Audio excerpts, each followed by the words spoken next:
السلام عليكم ورحمة الله وبركاته. الحمد لله والصلاة والسلام على رسول الله وعلى آله وصحبه أجمعين. أما بعد، أعوذ بالله من الشيطان الرجيم. بسم الله الرحمن الرحيم.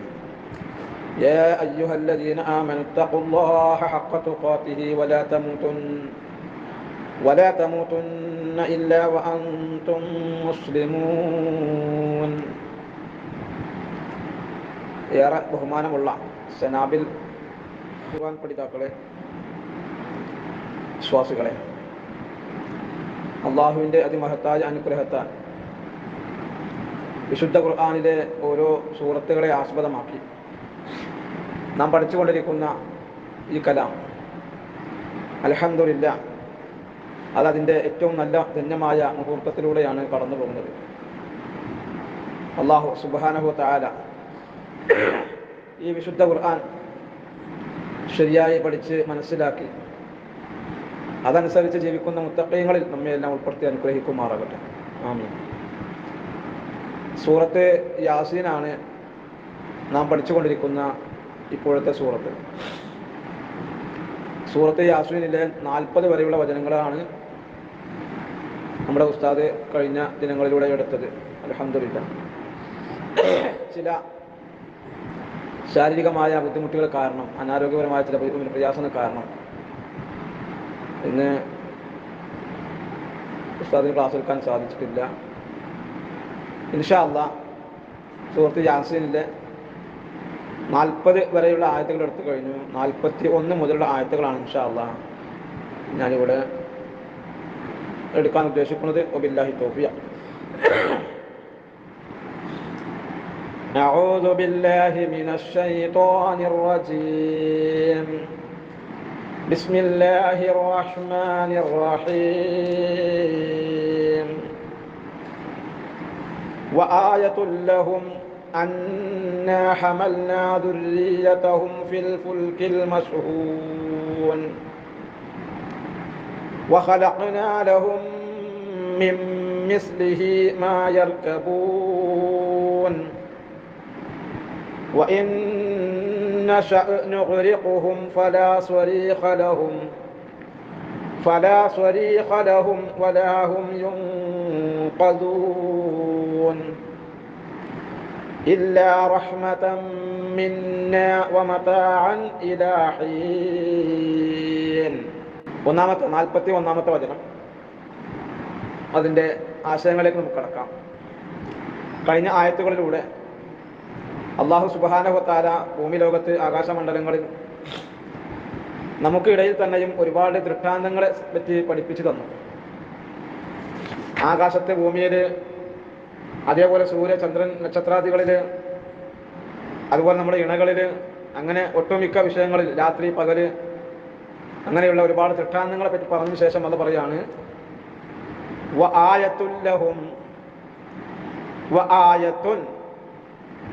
ദൃഷ്ടാന്തമുണ്ട്, ലഹും അവർക്ക്, ലഹും അവർക്കൊരു ദൃഷ്ടാന്തമുണ്ട്. അവിടെ തൻവീന് ശേഷം ലാമ് വന്നു. ഇൻഷാ അല്ലാഹ് തജ്വീദിന്റെ ക്ലാസ്സുകളൊക്കെ ഉസ്താദ് തന്നെ എടുക്കും. ബാക്കിയുള്ളത് സൗകര്യം പോലെ ഞാൻ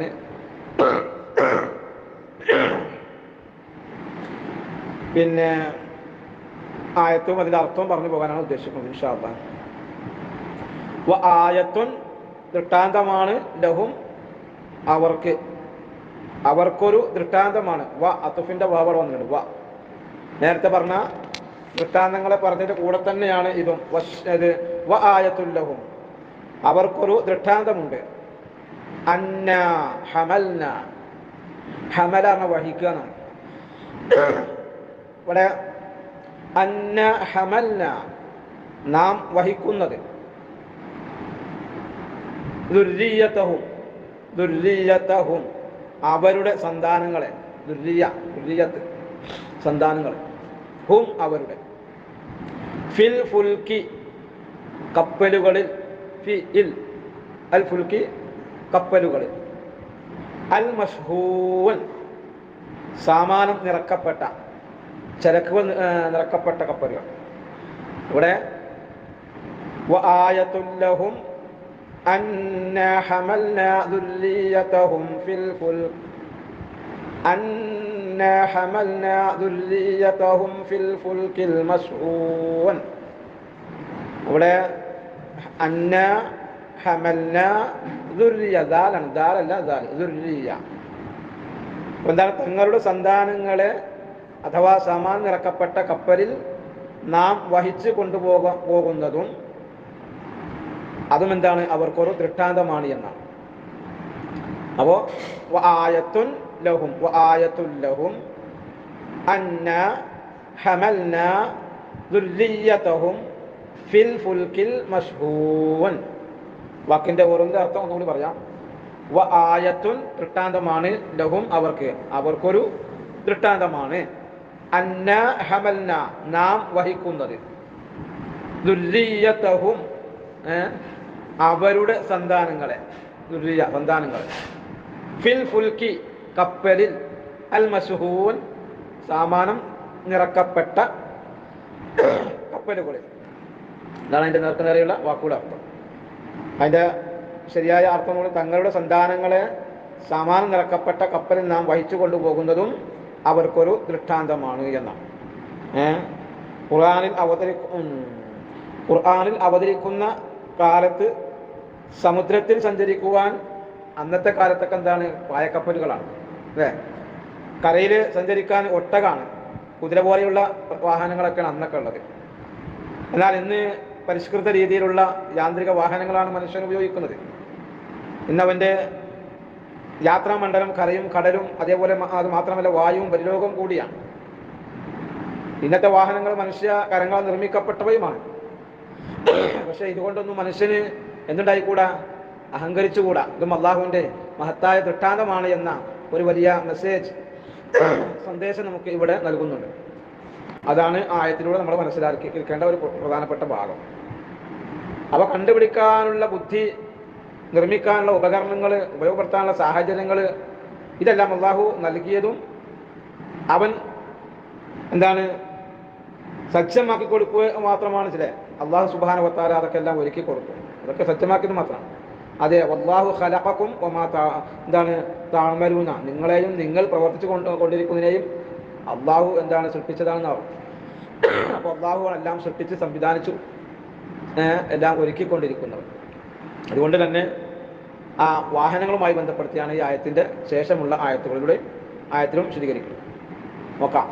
ഒന്നാമത്തെ ആയത്ത് വആയത്തുൽ ലഹും അന്നാ ഹമൽനാ ദുർരിയതഹും ഫിൽ ഫുൽകിൽ മശ്ഹൂൻ. 42ാമത്തെ ആയത്ത് വഖലഖ്നാ ലഹും മിൻ മിസ്ലിഹി മാ യർകബൂൻ. വഖലഖ്നാ ലഹും മിൻ മിസ്ലിഹി മാ യർകബൂൻ. വഖലഖ്നാ അവളെന്താ അർത്ഥം? വഖലഖ്നാ നാം സൃഷ്ടിച്ചിരിക്കുന്നു, ലഹും അവർക്ക്, മിൻ മിസ്ലിഹി അതുപോലെയുള്ളതിൽ നിന്ന്, അതുപോലെയുള്ളതിൽ നിന്ന് നാം സൃഷ്ടിച്ചു. എന്നിട്ട് പറയാൻ അല്ലാഹു മാ യർകബൂൻ അവർ സവാരി ചെയ്യുന്നതും വാഹന എന്താണ്? വാഹനമേറെയാവുന്നത് അല്ലേ? മാ യർകബൂൻ എന്താണ്? വഖലഖ്നാ ലഹും മിൻ മിസ്ലിഹി മാ യർകബൂൻ. അവർക്ക് നാം സൃഷ്ടിച്ചിരിക്കുന്നു, അല്ലെങ്കിൽ അതുപോലെയുള്ള വസ്തുക്കളിൽ നിന്ന് അവർക്ക് സവാരി ചെയ്യാവുന്ന പലതിനെയും അവർക്ക് നാം സൃഷ്ടിച്ചു കൊടുത്തിരിക്കുന്നു എന്നാണ് വായത്തിന്റെ അർത്ഥം. ഒന്നുകൂടി, വഖലഖ്നാ ലഹും അവർക്ക് നാം സൃഷ്ടിച്ചിരിക്കുന്നു, മിൻ മിസ്ലിഹി അതുപോലെയുള്ളതിൽ നിന്ന്, മാ യർകബൂൻ അവർ സവാരി ചെയ്യുന്നത്, അല്ലെങ്കിൽ വാഹന മേറാവുന്നത് എന്നൊക്കെ അർത്ഥം. സവാരി ചെയ്യാവുന്നത്, വാഹനത്തിൽ കയറാവുന്നത്, ആ രൂപത്തിലുള്ളതിനെയും അല്ലാഹു ചെയ്തു സൃഷ്ടിച്ച് സംവിധാനിച്ച് തന്നുന്ന. അപ്പോൾ വാഹനങ്ങൾ സുഖകരവും സുരക്ഷിതവും ആയിരിക്കേണ്ടതിനും യാത്ര പരിപാടിയിൽ എന്താണ് വിഘ്നം തടസ്സം നേടാതിരിക്കേണ്ടതിനും കാലക്കൂട്ടിയുള്ള അല്ലെങ്കിൽ കാലക്കൂട്ടി തന്നെ വിവിധ മുൻകരുതലുകൾ എടുക്കുന്നുണ്ട് അല്ലേ? പ്രതിവിധികൾ പലതും ആസൂത്രണം ചെയ്യപ്പെടുന്നുണ്ട്. പല മുൻകരുതലുകൾ നമ്മൾ എടുക്കാറുണ്ട്. എന്നിട്ടും അവിചാരിതമായി അപ്രതീക്ഷിതമായി അത്യാഹിതങ്ങൾ സംഭവിക്കുന്നു അല്ലേ? അത് നിർമ്മാണത്തിന്റെ വൈദഗ്ധ്യമോ നിയന്ത്രണത്തിന്റെ സാമർഥ്യമോ ഒന്നും തന്നെ അവളും ചെയ്തില്ല, ഉപകരിക്കുന്നില്ല. മറിച്ച് പുറമേ നിന്നുള്ള സഹായവും ലഭ്യമാകുന്നില്ല. സംഭവിക്കുന്നത് അത് അനുഭവിക്കാനേ മനുഷ്യന് കഴിയുന്നുള്ളൂ. ഇത് കേവലം സങ്കല്പമല്ല, നമ്മുടെയൊക്കെ അനുഭവങ്ങളാണ് അല്ലേ? നമ്മൾ എന്തെല്ലാം സൗകര്യങ്ങൾ ഒരുക്കിയിട്ടാണ്, വാഹനത്തെ എന്തെല്ലാം സെറ്റപ്പ് ചെയ്തിട്ടാണ് ആ റോട്ടിലേക്ക് ഇറക്കുന്നത്. എണ്ണ നോക്കണം, മറ്റേതിൽ വെള്ളം നോക്കണം, ടയറൊക്കെല്ലാം പെർഫെക്റ്റ് ആണെന്ന് നോക്കണം. അതേപോലെ തന്നെ യാത്രാ സൗകര്യത്തിനെല്ലാം എന്താ പറയുക കണ്ടീഷൻ ഉണ്ടെന്നൊക്കെ നോക്കണം. എല്ലാം നോക്കിയിട്ട് അതിന് പറ്റിയ ഡ്രൈവറെ നോക്കി എല്ലാം റോഡിലേക്ക് ഇറക്കിയാൽ പോലും നമ്മുടെ കൺട്രോളിലല്ല അതെല്ലാം സഞ്ചരിക്കുന്നത്. പിന്നെന്താണ്? അതൊക്കെ അല്ലാഹു സുബ്ഹാനഹു വ തആലയുടെ നിയന്ത്രണത്തിലാണ്. നമ്മുടെ കൺട്രോളായിരുന്നുവെങ്കിൽ ഒരിക്കലും അല്ല, ആ കൺട്രോൾ ആയതുകൊണ്ടാണ് എന്ത് സംഭവിക്കുന്നത്? അപകടങ്ങൾ സംഭവിച്ചു കൊണ്ടിരിക്കുന്നത്. ഇപ്പം കടലിലോ കരയിലോ വായുവിലോ ശൂന്യാകാശത്തിലോ ഒന്നും വ്യത്യാസം കൂടാതെ അള്ളാഹു ഉദ്ദേശിക്കുമ്പോൾ അവൻ ഉദ്ദേശിച്ച പ്രകാരം എല്ലാം സംഭവിക്കുന്നു എന്ന് മാത്രം. അപ്പോൾ ഇങ്ങനെയുള്ള ആപൽസന്ധികളിൽ ആപൽഘട്ടങ്ങൾ അകപ്പെടാതെ രക്ഷപ്പെടുക എന്നത് മനുഷ്യന്റെ കഴിവിനെയല്ല, അള്ളാഹുവിന്റെ കാരുണ്യത്തെയാണ് യഥാർത്ഥത്തിൽ ആശ്രയിക്കുന്നത് എന്ന് നാം മനസ്സിലാക്കണം. അതാണ് ശേഷമുള്ള ആയത്തിലൂടെ വിശദീകരിക്കണം. വലിയ വരാം. അപ്പോൾ ഈ ആയത്തിന്റെ പദാനുപദ അർത്ഥങ്ങൾ ഒന്നുകൂടി ഞാൻ പറയാം.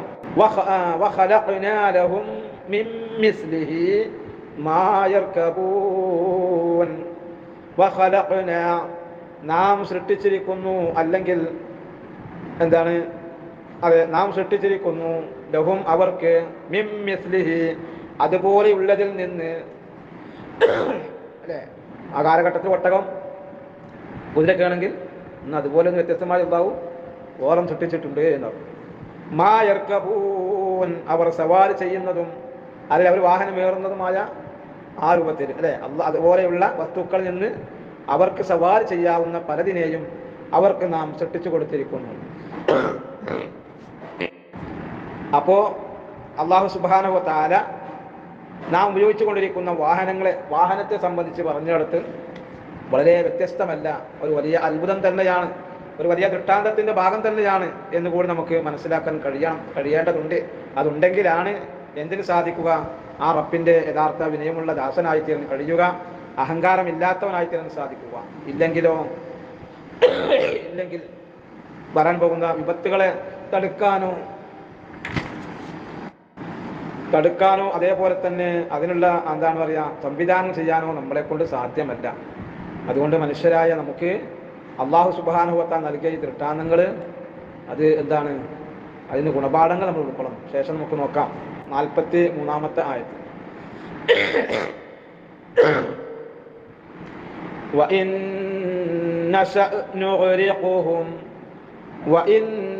نَّشَأْ نُغْرِقْهُمْ فَلَا صَرِيخَ لَهُمْ وَلَا هُمْ يُنقَذُونَ. അവിടെ وَإِن نَّشَأْ نُغْرِقْهُمْ فَلَا صَرِيخَ لَهُمْ وَلَا هُمْ يُنقَذُونَ.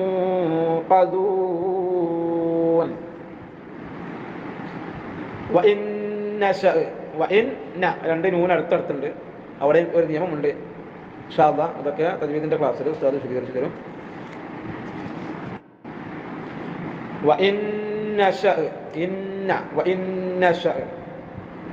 നാം ഉദ്ദേശിക്കുന്ന പക്ഷം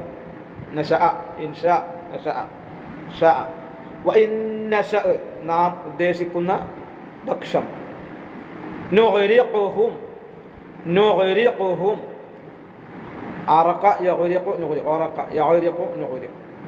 നാം അവരെ മുക്കുന്നതാണ്. അപ്പോൾ സഹായിക്കുന്നവനില്ല, അല്ലെങ്കിൽ നിലവിളിക്ക് ഉത്തരം നൽകി സഹായിക്കുന്നവനില്ല. ഫലാ സ്വരീഖ ലഹും അവർക്ക്, വലാഹും അവരില്ലതാനും, വലാഹും അവരില്ലതാനും യുൻഖദൂൻ രക്ഷപ്പെടുത്തപ്പെടുക. വലാഹും യുൻഖദൂൻ എന്ന് പറയുമ്പോൾ രക്ഷപ്പെടുത്തപ്പെടുകയുമില്ല. അതാണ്. അപ്പൊ എന്താ പറഞ്ഞത്? وإن نشأ نغرقهم فلا صريخ لهم ولا هم ينقذون. നാം ഉദ്ദേശിക്കുകയാണെങ്കിൽ അവരെ സമുദ്രത്തിൽ നാം മുക്കിക്കളഞ്ഞേക്കും. അപ്പോൾ അവർക്ക് നിലവിളി കേട്ട് സഹായിക്കുന്ന ഒരാളും ഉണ്ടാവുകയില്ല, അവർ രക്ഷപ്പെടുത്തപ്പെടുകയും ഇല്ല. അതാണ് ആയത്തിന്റെ അർത്ഥം. ഓരോ വാക്കിന്റെ അർത്ഥം പറഞ്ഞു. നാം ഉദ്ദേശിക്കുന്ന പക്ഷം നാം അവരെ മുക്കുന്നതാണ്, നശിപ്പിക്കുന്നതാണ്. ഫലാ സ്വരീഖ, അപ്പോൾ സഹായിക്കുന്നവനില്ല, ലഹും അവർക്ക്, വലാഹും അവർക്കില്ല താനും, യുംഖദൂൻ രക്ഷപ്പെടുത്തപ്പെടുക, അല്ലെങ്കിൽ രക്ഷപ്പെടുത്തപ്പെടും. അതാണ് ആയത്തിന്റെ വാക്കിന്റെ ഓരോ വാക്കുകളെ അർത്ഥം. ഷാബ. പിന്നെ അപ്പോ എന്താണ്, നാം നമ്മുടെ യാത്രാവേളകളിൽ അല്ലാഹു സുബ്ഹാനഹു വ തആല നമ്മുടെ പിന്നെന്താ പറയാ, നന്മയുടെ ഭാഗമാണെങ്കിൽ അതിൻ്റെതായ വഴിക്കും, അല്ല അഹങ്കാരത്തിന്റെ വഴിയാണെങ്കിൽ അതിൻ്റെതായ വഴിക്കും അല്ലാഹു പല രീതിയിലുള്ള ശിക്ഷാ നടപടികൾ, പ്രയാസം ഉണ്ടായിക്കൊണ്ടിരിക്കും. ആ സമയത്ത് അള്ളാഹുവിനെ കൊണ്ടല്ലാതെ ഒരാൾക്കും അവർ രക്ഷപ്പെടുത്താൻ കഴിയില്ല. അല്ലാതെ പറയാണ്, അവരെ നാം മുക്കിക്കളയുന്ന ആ സമയത്ത് അവർ രക്ഷപ്പെടുത്താൻ ആരും ഉണ്ടാവുകയില്ല എന്ന്. 44-ാമത്തെ വചനം, ഇല്ലാ റഹ്മതൻ മിന്നാ വമതാഅൻ ഇലാ ഹീൻ. ഇല്ലാ റഹ്മതൻ മിന്നാ, റഹ്മതൻ മി തൻവീന് ശേഷം മീമാണ്, ഇതാണ്. ഇല്ലാ റഹ്മതൻ മിന്നാ വമതാഅൻ ഇ തൻവീന് ശേഷം അലിഫ് ഇദ്ഹാർ, മതാഅൻ ഇലാ ഹീൻ. ഇല്ലാ റഹ്മതൻ മിന്നാ വമതാഅൻ ഇലാ ഹീൻ. ഇല്ലാ റഹ്മതൻ, ഇല്ല പക്ഷേ, റഹ്മത്തൻ കാരുണ്യമായിട്ട്, റഹ്മത്തൻ കാരുണ്യമായിട്ട്, കാരുണ്യമല്ലാതെ, മിന്ന നമ്മിൽ നിന്നുള്ള കാരുണ്യമല്ലാതെ, അല്ലെങ്കിൽ കാരുണ്യമായിട്ട്. മതാഅൻ വമതാഅൻ എന്താ വമതാഅൻ എന്ന് പറഞ്ഞാൽ ജീവിത സുഖം, ഉപയോഗം, അതിന്റെ ഉപയോഗവും. ഇലാഹീൻ ഒരു കാലം, സമയം വരെ, ഒരു സമയം വരെ അതിന്റെ ഉപയോഗവും. എന്താ പറഞ്ഞത്? ഇല്ലാ റഹ്മതൻ മിന്ന, പക്ഷേ കാരുണ്യമായിട്ടല്ലാതെ, നമ്മിൽ നിന്നുള്ള കാരുണ്യമായിട്ടല്ലാതെ, വമതാഅൻ ഇലാ ഹീൻ അതേപോലെ തന്നെ ജീവിത സുഖമായിട്ടും അത്രേ നാം അവരെ രക്ഷപ്പെടുത്തുന്നുണ്ട്. അപ്പൊ അള്ളാഹുവിന്റെ കാരുണ്യം കൊണ്ടാണ്, അള്ളാഹുവിന്റെ സഹായം കൊണ്ടാണ്, അവന്റെ പക്കൽ നിന്നുള്ള കാരുണ്യമായിട്ടാണ് ഒരു നിശ്ചിത സമയം വരേക്കുള്ള ജീവിത സുഖം നാം അവർക്ക് എന്ത് ചെയ്യുന്നത്, നൽകുന്നത്. അപ്പോൾ അല്ലാഹു സുബ്ഹാനഹു വ തആല നമുക്ക് നൽകുന്ന ആ ഒരു കാലം ഉണ്ടല്ലോ, ആ കാലത്തിനിടയ്ക്ക്, സമയത്തിനിടയ്ക്ക് ഈ പറയപ്പെട്ട സംവിധാനങ്ങളിലൂടെയൊക്കെയുള്ള യാത്രകളും സൗകര്യങ്ങളൊക്കെ ഉപയോഗപ്പെടുത്തുമ്പോൾ, ഒരു പ്രയാസമില്ലാതെ സുരക്ഷിത സ്ഥാനങ്ങളിലേക്ക് എത്തിക്കുമ്പോൾ, അവിടങ്ങളിലൊക്കെ അള്ളാഹുവിനെ ഒരുപാട് സ്തുതിക്കാനും വാഴ്ത്താനും ഒക്കെ ഉണ്ട്. അതുകൊണ്ടാണ് വാഹനത്തിൽ കയറുമ്പോൾ പ്രാർത്ഥന പഠിപ്പിച്ചു, കയറ്റം കയറുമ്പോൾ പ്രാർത്ഥന പഠിപ്പിച്ചു, ഇറങ്ങുമ്പോൾ പ്രാർത്ഥന പഠിപ്പിച്ചു, കയറ്റം ഇറങ്ങുമ്പോൾ പ്രാർത്ഥന, ഒരു സ്ഥലത്ത് എത്തിപ്പെട്ടാലുള്ള പ്രാർത്ഥന, അല്ലേ? അങ്ങനെയൊക്കെ ഒത്തിരി പ്രാർത്ഥനകൾ, ദിക്റുകൾ നമുക്ക് റസൂലുള്ളാഹി സ്വല്ലല്ലാഹു അലൈഹി വസല്ലമ പഠിപ്പിച്ച് തന്നിട്ടുണ്ട്. അതുകൊണ്ട് തന്നെ അല്ലാഹു സുബ്ഹാനഹു വ തആല നമുക്ക് ആയുസ് നീട്ടി തന്നിട്ടുണ്ട് എങ്കിൽ, നമുക്ക് ജീവിക്കാൻ ആവശ്യമായ ഉപജീവനം അല്ലെങ്കിൽ മത്താഴ്, അതേ സുഖം, ഒരു ഉപയോഗം നമ്മിൽ നിന്ന്, ജീവിത സുഖം അങ്ങനെ നമുക്ക് തന്നിട്ടുണ്ട് എങ്കിൽ, അത് കൃത്യമായി അറിഞ്ഞും മനസ്സിലാക്കിയും അവനെ വിനയപ്പെട്ടും ജീവിക്കാൻ കഴിയേണ്ടവരാണ് നമ്മൾ എന്ന ഒരു ബോധ്യപ്പെടുത്തലാണ് ഈ ദൃഷ്ടാന്തത്തിലൂടെ അല്ലാഹു സുബ്ഹാനഹു വ തആല നമ്മെ പഠിപ്പിക്കുന്നത്. അതുകൊണ്ട് തന്നെ അല്ലാഹു നമുക്ക് നൽകിയ എന്തെന്തൊരു അനുഗ്രഹങ്ങളുണ്ടോ അതൊക്കെ ഉപയോഗപ്പെടുത്തുമ്പോൾ നമ്മൾ ശ്രദ്ധിക്കേണ്ടത് എന്താ? ഇതെൻ്റെ റബ്ബ് എനിക്ക് ഒരുക്കി തന്നതാണ്. അല്ലാഹു സുബ്ഹാനഹു വ തആല നമുക്ക് എന്തെന്ത് സൗകര്യങ്ങൾ, വാഹന സൗകര്യങ്ങൾ എന്തൊക്കെ ഒരുക്കിയിട്ടുണ്ടോ അത് നാം കൃത്യമായി ഉപയോഗപ്പെടുത്തി ആ പറയപ്പെട്ട രൂപത്തിൽ അവിടെ ചെല്ലേണ്ട പ്രാർത്ഥനകളും ദിക്റുകളും മനസ്സിലാക്കി നമ്മുടെ കയ്യിലുള്ള വാഹനത്തെ അത് പറയപ്പെട്ട രൂപത്തിലൂടെ കൃത്യമായി ലക്ഷ്യസ്ഥാനത്ത് എത്തിക്കാനും, എത്തിയുള്ള പ്രാർത്ഥനകളും ശുക്റും ഒക്കെയുള്ള നന്ദിയുമായിട്ടുള്ള ദിക്റുകളും പ്രാർത്ഥനകളും ഇതൊക്കെ നമ്മൾ ഉപയോഗപ്പെടുത്തുക. അങ്ങനെ ആ റബ്ബിൻ്റെ ദൃഷ്ടാന്തങ്ങളെ അറിഞ്ഞ് ഉപയോഗപ്പെടുത്തുന്നവരിൽ അള്ളാഹു നമ്മെ എല്ലാം ഉൾപ്പെടുത്തി അനുഗ്രഹിക്കുമാറാകട്ടെ. അള്ളാഹുവിൻ്റെ ഇത്തരം ദൃഷ്ടാന്തങ്ങളെ അറിയാനും മനസ്സിലാക്കാനും അതിലൂടെ ആ റബ്ബിനെ കണ്ടെത്താനുമുള്ള തൗഫീഖ് നമുക്കെല്ലാം നൽകി അനുഗ്രഹിക്കുമാറാകട്ടെ. അള്ളാഹു നമുക്ക് തന്ന അനുഗ്രഹങ്ങളെ ശരിയായി അനുഭവിച്ച് എൻ്റെ റബ്ബ് നൽകിയ ഈ അനുഗ്രഹത്തിന് നന്ദി കാണിക്കേണ്ടവരാണ് ബോധ്യത്തോടു കൂടി നന്ദി ചെയ്യുന്നവർക്ക് അള്ളാഹു നമ്മെല്ലാം ഉൾപ്പെടുത്തുമാറാകട്ടെ. അസ്സലാമു അലൈക്കും.